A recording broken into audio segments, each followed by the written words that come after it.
영원히 주의 이름을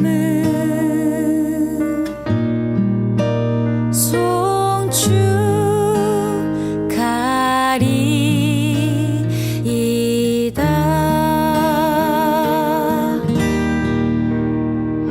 왕이신 나의 하나님, 내가 주를 높이고 영원히 주의 이름을 송축하리이다.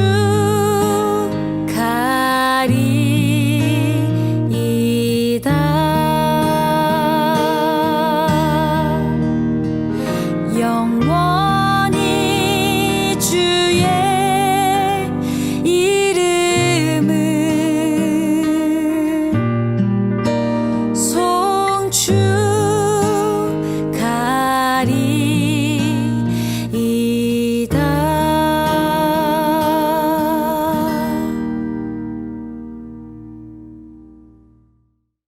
나는 전능하신 아버지 하나님, 천지의 창조주를 믿습니다. 나는 그의 유일하신 아들, 우리 주 예수 그리스도를 믿습니다. 그는 성령으로 잉태되어 동정녀 마리아에게서 나시고 본디오 빌라도에게 고난을 받아 십자가에 못 박혀 죽으시고 장사된 지 사흘 만에 죽은 자 가운데서 다시 살아나셨으며 하늘에 오르시어 전능하신 아버지 하나님 우편에 앉아 계시다가 거기로부터 살아있는 자와 죽은 자를 심판하러 오십니다.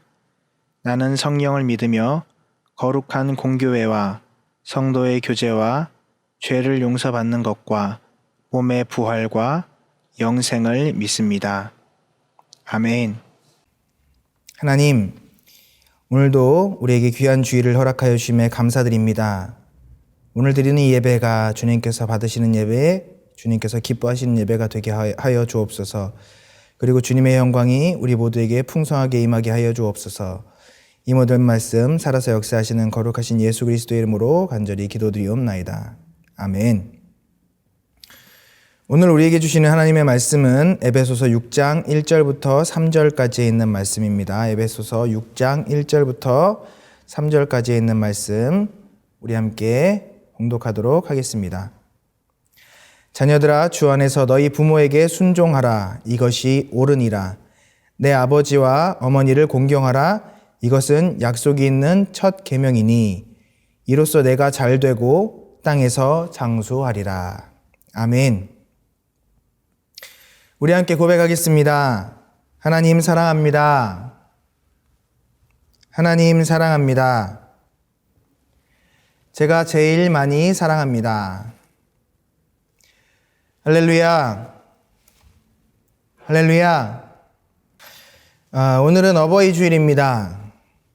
성경이 말하는 효에 대해서 우리가 좀 배워보고 나누어 보면서 아름다운 가정 세워나가는 은혜가 있기를 간절히 소망합니다. 성경이 말하고 있는 효라는 것은 무엇일까요?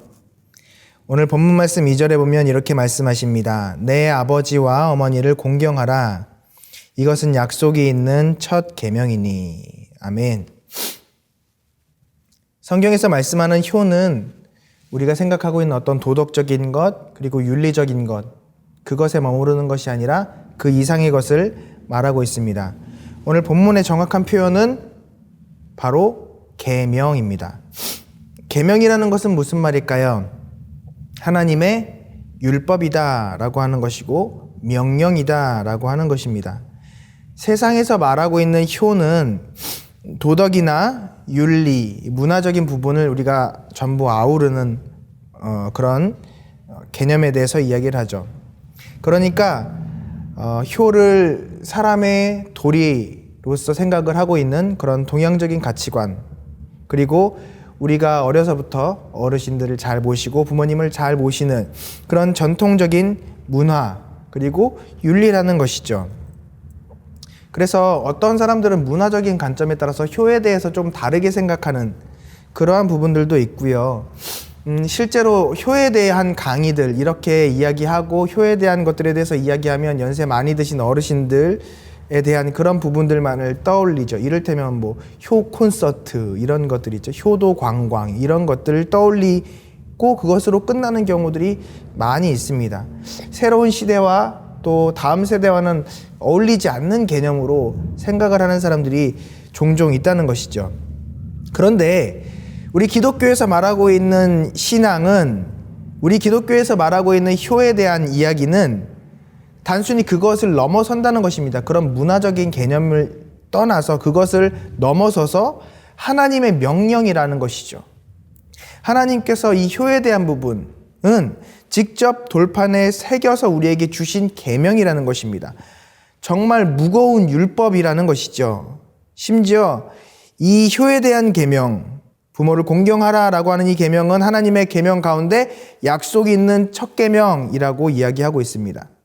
약속이 있는 첫 계명이라는 것은 무엇을 이야기하냐? 10계명이 두 돌판으로 두 가지 돌판에 쓰여 있었는데 첫 번째 돌판에는 하나님에 관한 계명 1계명부터 4계명까지를 기록하고 있었고 두 번째 돌판에는 사람 간의 관계에 대한 계명들 5계명부터 10계명까지의 내용이 기록되어 있는 것을 우리는 잘 알고 있습니다. 그런데 이 두 번째 돌판의 첫 계명이 바로 사람 간의 계명 중에서 가장 중요한 계명이 바로 5계명 내 부모를 공경하라는 것이죠. 그래서 사람 간의 가운데에서 가장 첫 번째 되는 계명이라는 것입니다. 이것이 바로 약속이 있는 첫 계명이라는 말씀이죠. 부모를 공경하라, 효도하라. 이것이 가장 중요한 첫 계명이라는 것입니다.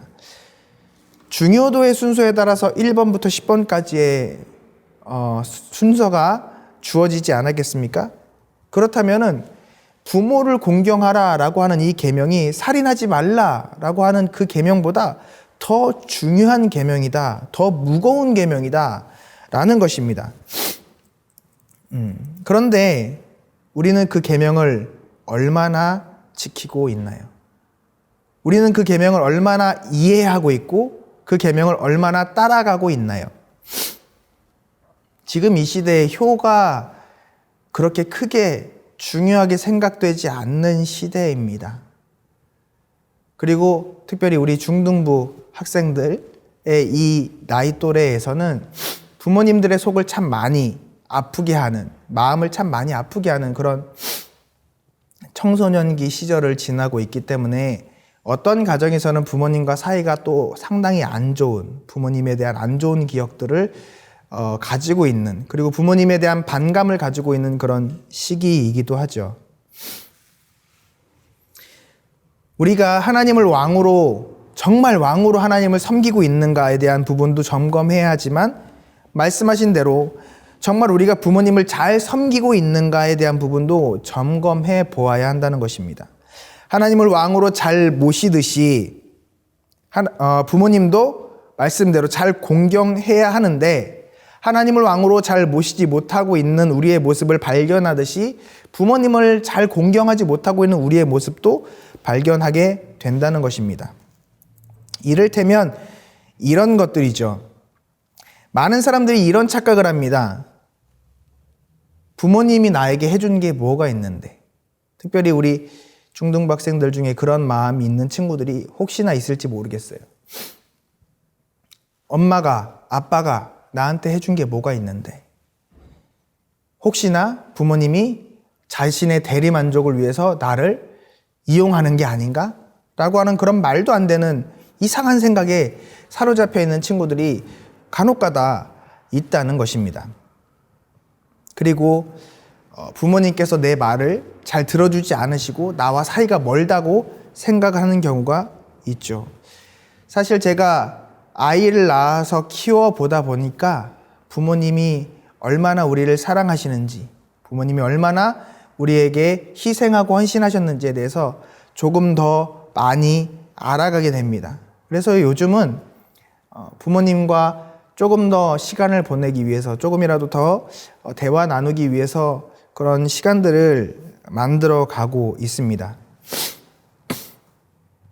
또 어떤 부모님은 건강하지 못하신 부모님들이 계실 수 있어요. 실제로 정말 아무것도 해주실 수 없는 부모님들도 있을 수 있습니다. 그래서 어떤 친구들에게는, 어떤 사람들에게인가에는 부모님께서 부담스러운 존재가 되는 경우도 있죠. 특별히 연세가 많이 드셔서 몸이 쇠약해지셔서 본인 스스로도 돌볼 수 없는 그런 상황이 될 때 자녀로서는 그 부모님을 모시는 것이 참 부담스러운 일이 되게 될 수도 있다는 것입니다. 그런데 성경에서 뭐라고 말씀하시고 있는지 우리는 잘 기억해야 됩니다. 능력 있는 부모를 공경하라. 너에게 잘해주는 부모를 공경하라. 너의 이야기를 잘 들어주는 부모를 공경하라. 힘이 있어 너를 성공하게 해줄 부모를 공경하라. 성경은 그렇게 이야기하고 있지 않다는 것입니다. 하나님께서 우리에게 말씀하시고 명령하신 것은 내 부모를 공경하라 라는 것입니다. 부모님이 건강하지 못하셔도, 부모님이 혹시나 나에게 어떠한 부담이 된다고 해도 그분이 부모님이라면 그분은 분명히 나에게 마땅하게, 당연하게 공경받아야 할, 내가 그분을 마땅히 공경해야 할, 존경해야 할 대상이다라고 하는 것입니다. 많은 자녀들이 부모님으로부터 상처를 받습니다. 그리고 많은 부모님들이 자녀로부터 상처를 받습니다. 그래서 가정이 천국이 아니라 가정이 지옥이 되는 경우들도 종종 만나게 됩니다. 그런데 우리가 하나님의 말씀을 올바로 알고 있다면 그것 자체가 하나님 앞에 죄라는 것을 깨달을 수 있어야 합니다. 하나님은 우리에게 가정을 허락하여 주실 때 천국의 모형으로 가정을 허락하여 주셨습니다. 지옥의 모형으로 우리 가정을 주신 것이 아닙니다. 하나님께서 자녀들에게 부모를 공경하라라고 명령하신 것을 우리가 잊지 말아야 할 줄 믿습니다. 많은 자녀들이 부모님으로부터 상처를 받을 수도 있습니다. 그럼에도 불구하고, 그럼에도 자녀는 부모를 공경해야 할 의무가 있다는 것입니다. 이유는 단 한 가지입니다. 그분이 부모님이시고 하나님께서 부모를 공경하라고 명령하셨기 때문입니다. 그래서 하나님께서는 분명히 명령하심과 동시에 약속하셨습니다.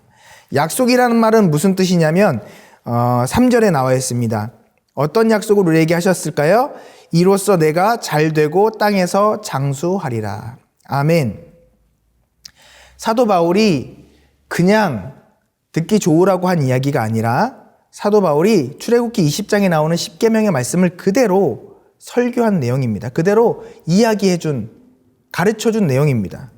다른 계명들은 다 하라, 하지 마라 한마디로 끝납니다. 그런데 두 번째 돌판 첫 계명인 부모 공경에는 분명한 약속이 있습니다.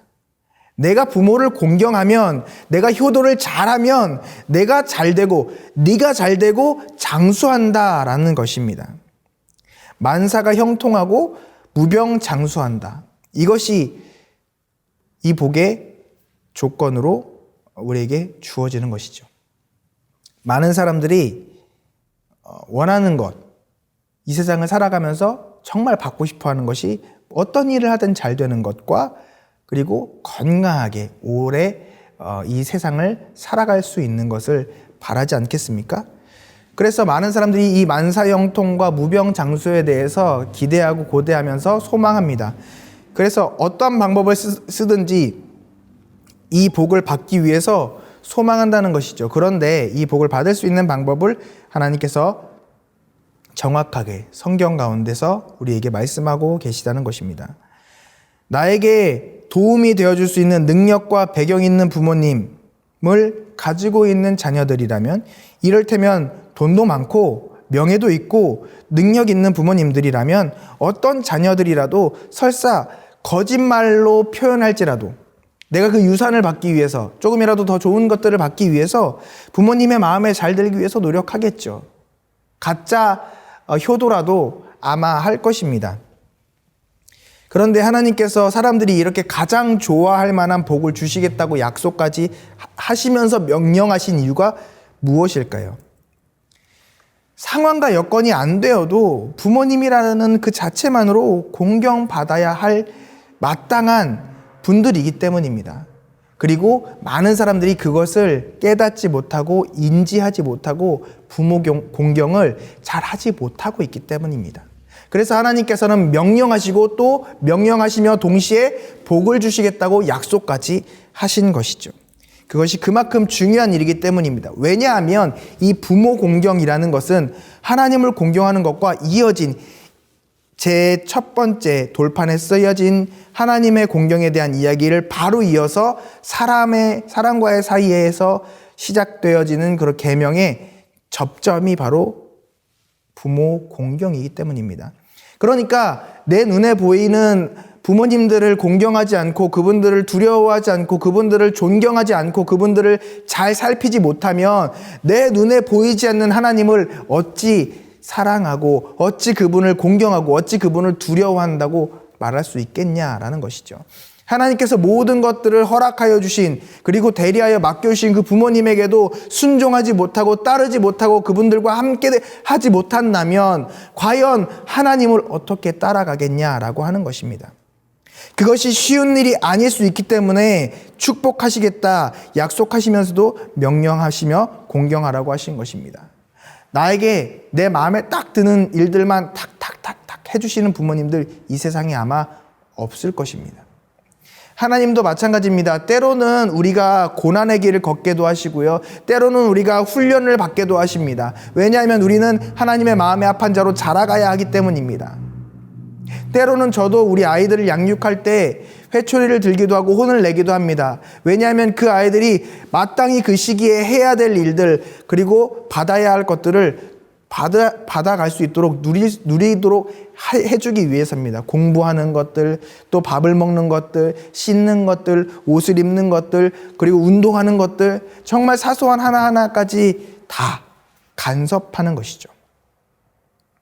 그래서 때로는 우리가 부모님들을 느끼기에 너무나도 옥죄는 것 같고 너무나도 우리를 구속하는 것 같고 그래서 싫어할 수도 있습니다. 때로는 그 부모님이 너무 연약해지셔서 그리고 또 다른 사람들과 비교할 때 많이 부족해 보이실 수도 있어서 그래서 그 부모님을 공경하지 않는 그런 경우도 있죠. 하나님은 그 모든 것들까지도 다 내려놓고 부모이기 때문에 공경하라 말씀하신 것입니다. 설사 그 부모님들은 너에게 복을 줄 수 없을지 모르지만 내가 너희들에게 복을 주겠다라고 약속하시는 것이죠. 하나님께서 사랑하는 우리들에게 복 주시기 위해서 너희 부모를 공경하면 내가 이 땅에서 장수하고 형통하는 복을 너에게 허락해 주겠노라고 약속하고 계신 것입니다. 사랑하는 여러분, 그렇기 때문에 우리들의 부모님을 그리고 또한 부모님과 같은 어르신들을 잘 모시는 우리가 되기를 간절히 소망합니다. 저는 우리 중등부 학생들이 하나님 앞에서 복받는 삶을 살았으면 좋겠어요. 그래서 반드시 이 땅에서도 잘 되는 그런 복을 받아 누리기를 소망합니다.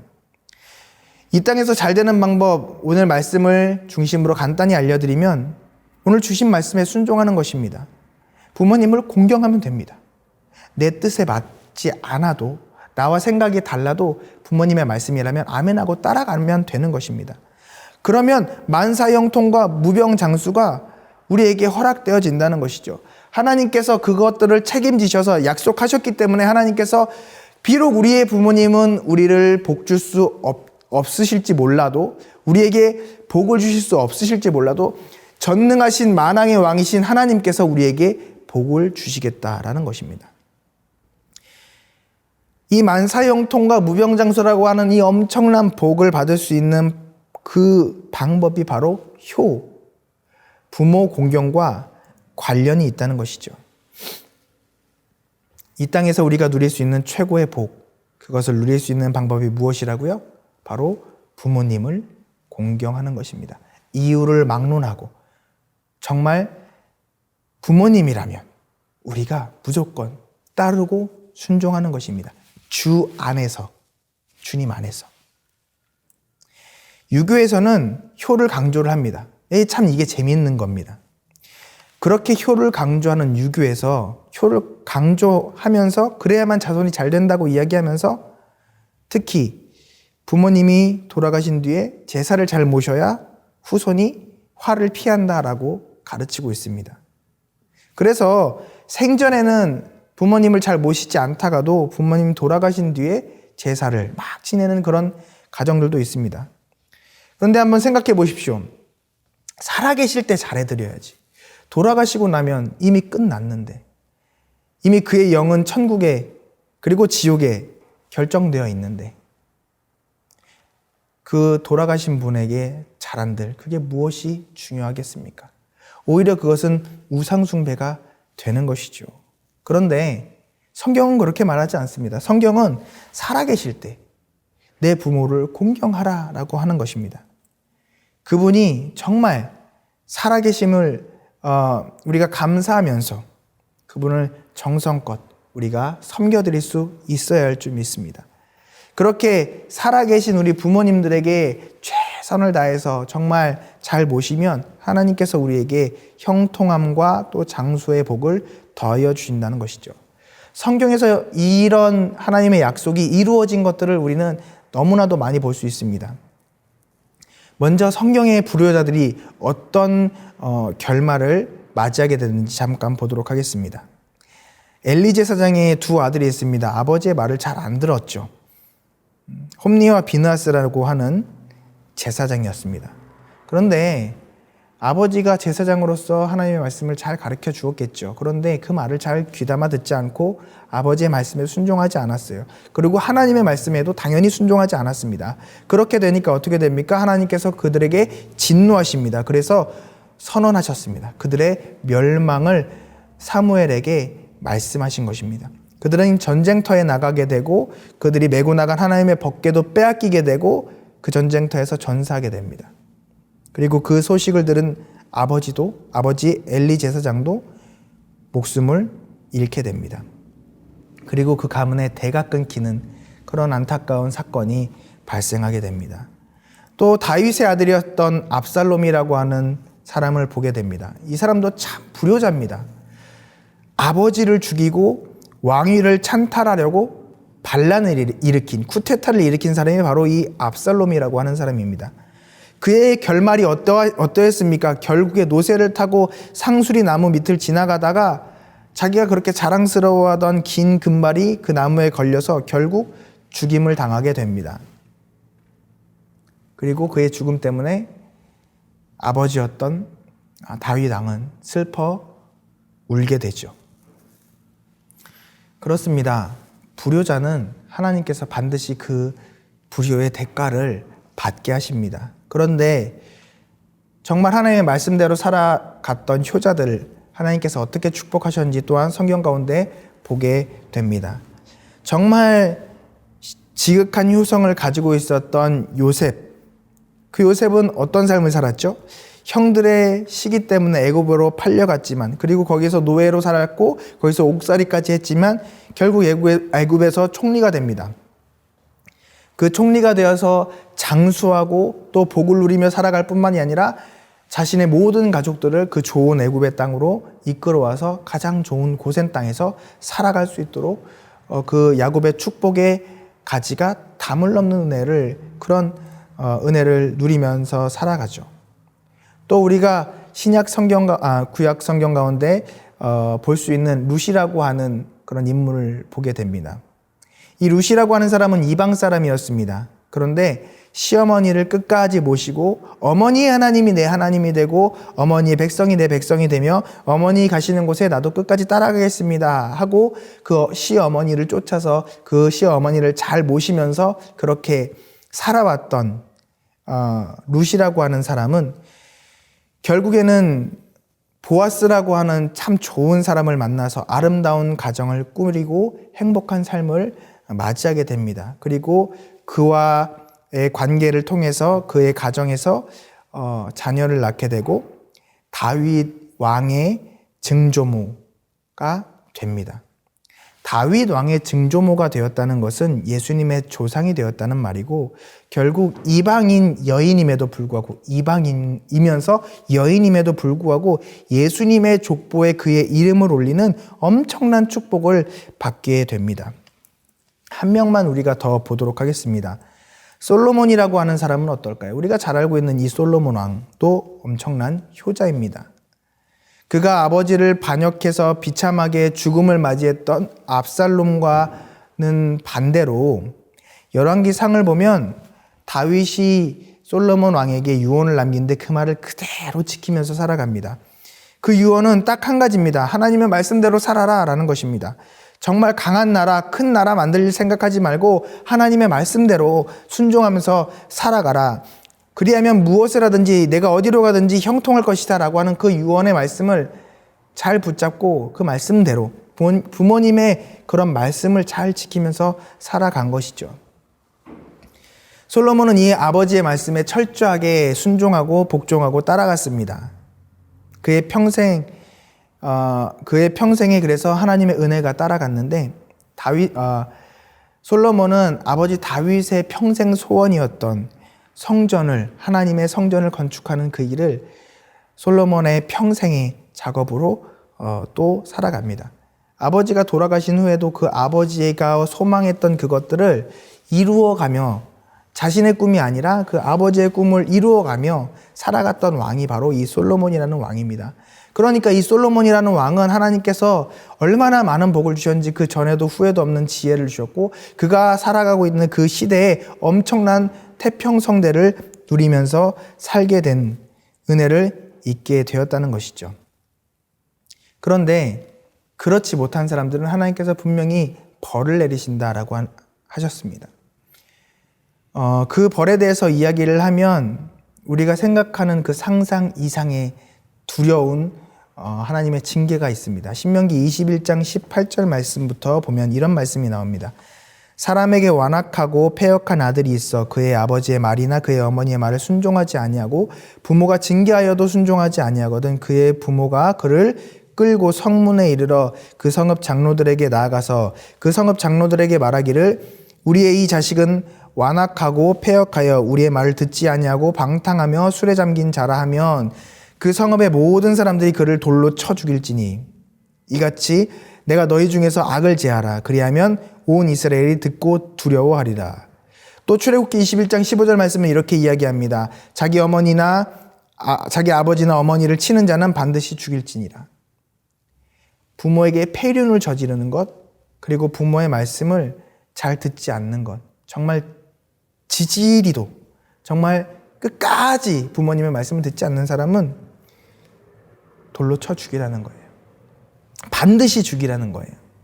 하나님께서 그 행동을 무엇이라고 평가하셨냐? 악을 제하라. 그것을 악이라고 말씀하셨습니다. 그냥 부모님 말씀에 순종하지 않고 투덜거리고 그 정도가 아니라는 거예요. 그것을 하나님께서는 악이라고, 죄라고 말씀하십니다. 오늘 성경에 왜 효에 대한 가르침, 불효에 대한 하나님의 징계가 이렇게 크고 두렵고 무서울까요? 아까 말씀드렸지만 하나님께서는 부모 공경하는 것을 하나님 공경하는 것과 비슷하게 그리고 동일하게 보십니다. 부모 공경을 하나님 공경의 연장선으로 보는 하나님의 시각이 있다는 것이죠.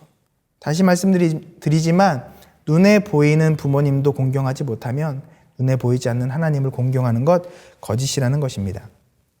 그래서 기독교의 효에 대한 그런 사상은 관점은 유교를 비롯한 동양의 그 어떤 효에 대한 가르침보다 그리고 전통보다 더욱 엄격하고 무겁습니다. 그래서 예수님도 예수님 자신의 뜻을 이루는 것이 아니라 하나님의 뜻을 이루어 가신다라고 말씀하셨습니다. 죽음 앞에서도 겟세마네 동산에서 기도하실 때 이렇게 기도하신 것입니다. 내 원대로 마옵시고 아버지의 원대로 되기를 원합니다. 하나님의 소원이 이루어지기를 원합니다. 예수님께서도 우리에게 효에 대한 모습들을 보여주셨습니다. 십자가상에서 자신의 어머니인 마리아를 또 다른 제자에게 맡겨드리면서 그가 혼자 어렵게 또 그렇게 힘들게 살지 않도록 너의 어머니다라고 그렇게 끝까지 자신의 도리를 감당해 나가신 모습들을 보게 됩니다. 하나님께서는 이 불효를 악이라고 평가하셨다고 말씀드렸습니다. 그래서 성경에는 이 말세의 징조가 나타나는데 그 말세의 징조 중에 하나가 바로 이 불효입니다. 이 땅이 멸망할 시대 말세에 관한 말씀을 보면 어디에도 빠지지 않는 항목이 바로 부모님의 말씀을 거역하는 것입니다. 효라는 것을 찾아볼 수 없게 되었다는 것이죠. 어르신을 공경하지 않는 것입니다. 선생님의 말씀에 말대꾸하고 선생님을 따르지 않고 윗사람들을 가볍게 대하고 가볍게 보고 부모님을 정말 우습게 하는 그런 악한 것들이 너무 자연스럽게 나타난다는 것입니다. 사랑하는 여러분, 다시 한번 말씀드립니다. 효도하지 않는 것, 그리고 불효하는 것, 그것은 회개해야 할 죄입니다. 우리가 그것을 회개하고 우리의 삶을 고치지 않으면 하나님께로부터 징계를 받게 될 줄 믿습니다. 부모를 공경하는 것이 하나님을 공경하는 것이기 때문입니다. 왜냐하면 하나님께서 부모를 공경하라 말씀하시고 명령하셨습니다. 부모 공경하지 않는 것은 하나님의 말씀을 거역하는 것입니다. 불순종이고 하나님의 말씀에 반기를 드는 것입니다. 사랑하는 여러분, 시대가 아무리 바뀌어도 바뀌지 않는 것을 진리라고 합니다. 기독교 신앙에서 부모를 공경하는 것은 진리입니다. 왜냐하면 그것이 하나님의 명령, 하나님의 말씀이기 때문입니다. 시대가 변하고 문화가 변해도 부모님을 잘 모셔야 하는 것, 부모님의 말씀에 온전히 순종해야 하는 것, 그것은 변하지 않는 진리라는 것을 잊지 마시길 바랍니다. 부모님이 어떠하심과 상관없이 부모님이 나에게 잘해주시던 그렇지 못하던 부모님과 나와 생각이 많이 틀리던 생각이 잘 맞던 그것과는 상관없이 부모님을 공경하시길 바랍니다. 저도 시간을 돌이켜 부모님께서 저에게 해주신 이야기들과 해주신 일들을 바라보면 감사할 일들밖에 없습니다. 그래서 나이가 더 들어갈수록 더 어떠한 결정할 일이 있을 때, 중요한 일들이 있을 때 부모님께 여쭤보고 부모님의 조언을 듣습니다.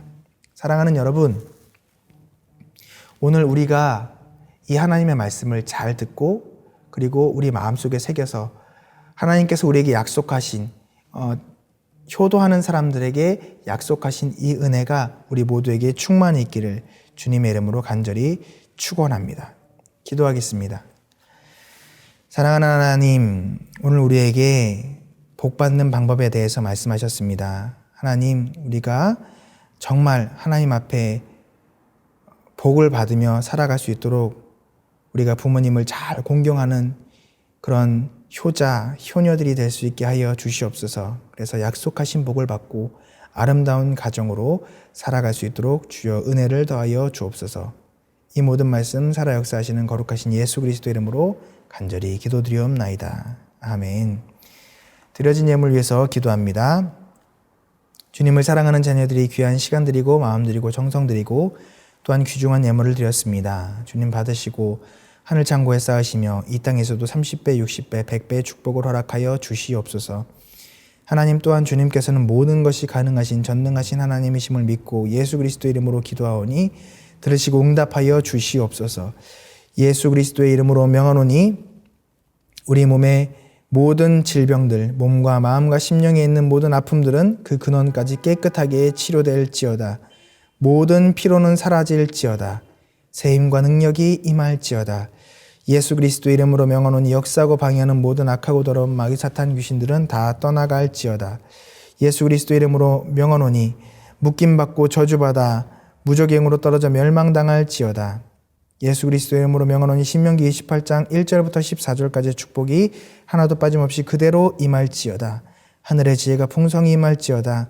주님 응답하여 주시되 속히 응답하여 주시고 이 코로나19가 잘 빨리 마무리되어서 우리가 함께 모여 예배드릴 수 있는 날을 속히 허락하여 주시옵소서.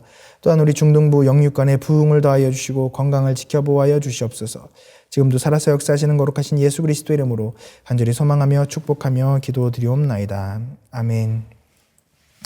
지금도 우리를 위해 중보하시는 예수 그리스도의 은혜와 살아계신 하나님 아버지의 무한하신 사랑하심과 세밀하게 우리를 이끌어주는 성령 하나님의 함께하시며 인도하시며 역사하시며 복주심이 여기 모인 하나님의 귀한 자녀들인 우리 부산영락교회 중등부 위에 그들의 가정과 학교와 직장과 하는 모든 일들 위에 그리고 그들이 품고 있는 태신자들과 새신자들 머리 위에 지금으로부터 영원토록 함께 있을지어다. 아멘.